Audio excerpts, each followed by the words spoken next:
गणेशोत्सवानंतर जो पितृ पंधरवडा येतो त्याच्यामध्ये मोठ्या प्रमाणात भाज्यांची मागणी वाढते. कारण हे पितरांचं जेवण तयार करायचं असतं, याच्यासाठी भाज्यांची मोठ्या प्रमाणात मागणी वाढते. ठिकठिकाणी भाज्या ह्या ज्या मार्केटमध्ये आहेत त्यांचे दर हे आपल्याला वाढल्याचं चित्र सध्या पाहायला मिळतं आहे. मुंबई असेल, पुणे असेल, या सगळ्या बाजारपेठांमध्ये सध्या भाज्यांचे दर हे वाढलेले. मी आत्ता पुण्यामध्ये आहे. पुण्यामधल्या या मंडईमध्ये देखील अशीच परिस्थिती आपल्याला पाहायला मिळते. कारण ह्या भाज्यांची जी काही मागणी आहे ती मोठ्या प्रमाणात आणि आवक जी आहे ती त्या पद्धतीने होताना दिसत नाही आहे. खरं तर या सगळ्या गोष्टीचा जो मूळ गाभा आहे तो म्हणजे शेतकऱ्यांकडे खरं तर पावसामुळे या भाज्या ह्या पुरेशा प्रमाणात उत्पादित केल्या गेल्या नाहीत आणि त्याच्यामुळेच आपल्याला पुणे मुंबईसारख्या बाजारपेठांमध्ये या भाज्यांचं प्रमाण हे कमी दिसतं आहे. आणि एकीकडे जे परिस्थिती अशी असताना दुसरीकडे मात्र भाज्यांची मागणी जी आहे ती वाढताना दिसते. याचा सगळा परिणाम जो आहे तो आपल्याला पाहायला मिळतो. दोडका असेल, भेंडी असेल, कारलं असेल, गवार असेल, वांगी असतील, या सगळ्या ज्या भाज्या आहेत या सगळ्या भाज्यांचे दर हे कडाडल्याचं चित्र आपल्याला सध्या या पुण्याच्या बाजारपेठेमध्ये पाहायला मिळते.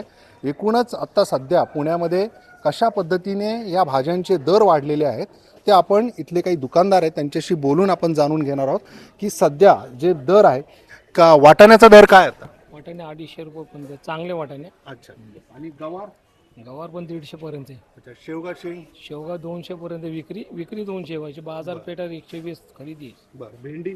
भेंडी पण 120 आहे आज. बरं. दुधी भोपळा? दुधी भोपळा 100 रुपये किलो चालला. अच्छा. म्हणजे सगळ्याच भाज्यांचे दर वाढले. सगळे भाज्यांचे दर वाढले. महिनाभर पहिले लय स्वस्त होतं. हां. कोण विचारत नाही इतका माल होता, पण आता या 15 दिवसात लय महाग वाढले. कारण काय? तर पावसामुळे मालाची आवक कमी झाली.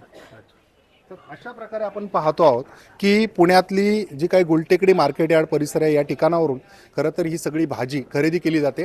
त्यानंतर पुण्यातल्या वेगवेगळ्या भाजी मंडईंमध्ये ही विक्रीसाठी ठेवली जाते. मात्र आपल्याला पाहायला मिळत आहे की ही जी भाजीची विक्री आहे ती करताना त्यांना मुळात भाजी त्या प्रमाणात उपलब्ध होत नाही. त्याच्यामुळे भाज्यांचे दर हे कडाडलेले आहेत.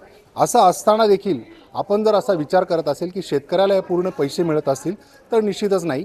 कारण जो माल उत्पादित होतो तो इथे बाजारपेठेत येईपर्यंत विविध साखळ्यांमध्ये हे पैसे जातात. विशेषतः दलालांना याचा मोठ्या प्रमाणात जो फायदा आहे तो होताना दिसतो. प्रत्यक्षात शेतकऱ्याला मात्र याचा होत नाही. दरम्यानच्या काळामध्ये पावसाची जी परिस्थिती राहिली आहे त्यामुळे भाज्याच्या उत्पादनावर त्याचा पूर्ण परिणाम झाल्याचं चित्र आपल्याला पाहायला मिळत आहे.